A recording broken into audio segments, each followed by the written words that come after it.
Hello guys, welcome back to another video, and today I'm going to be doing a review on this Athearn Ready to Roll 52-foot gondola. Now, this is for the Canadian National Railroad. I bought this like new, so it's basically brand new, but it was previously owned by someone else. You can pause and read here if you want. So yeah, this is basically brand new. I did notice that it did say 2012. So this model is around 10 or 11 years old at this point, which is whatever, because I noticed in the listing it had very nice separately applied grab irons, and the printing was very nice. Now, let's unbox this. So, here is the model. We've got the instructions right here. We've got the normal old sign up for Athearn News, which you throw away, obviously. Next we have the instructions, which I do like that Athearn puts on one single sheet.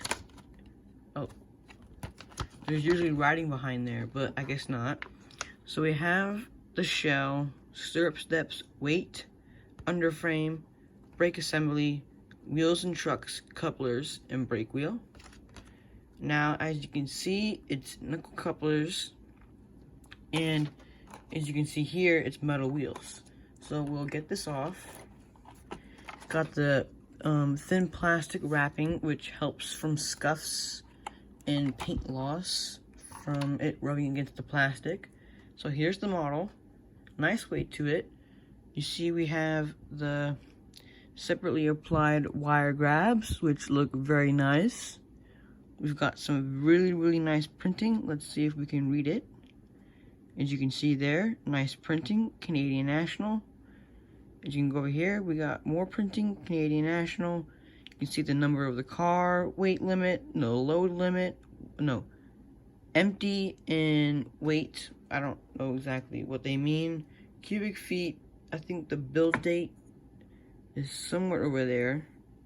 So I can help you. Yeah, it's over here. Let's see if I'm not good. Oh, built of 1975. You can see kind of. Let's see, will my camera focus?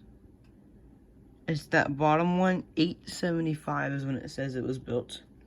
Here's this end. Some more separately applied grab irons. It says CJ36 wheels class B. I think maybe it says class B. And also, as you can see, we've got McHenry knuckle couplers, which I do like. I think they're very good couplers, even though they're plastic. Metal couplers, in my opinion, are 158s. It's basically, so here we have the underside. As you can see, we have metal wheels, plastic trucks, body-mounted couplers. We've got brake cylinder, valves in the tank. As you can see, all the rigging is molded in, but all this stuff over here is simply applied. More metal wheels, more knuckle couplers. We've got the brake wheel, which is actually a different brake wheel than the standard blue box. I can't show it like this because then I guess you can kind of, yeah, okay. So there's the brake wheel. Here's what it looks inside. You can see the injection molding pin marks, I think that's what they're called. But you can obviously put a load on top and it will cover it up. And that is it for the video. Bye.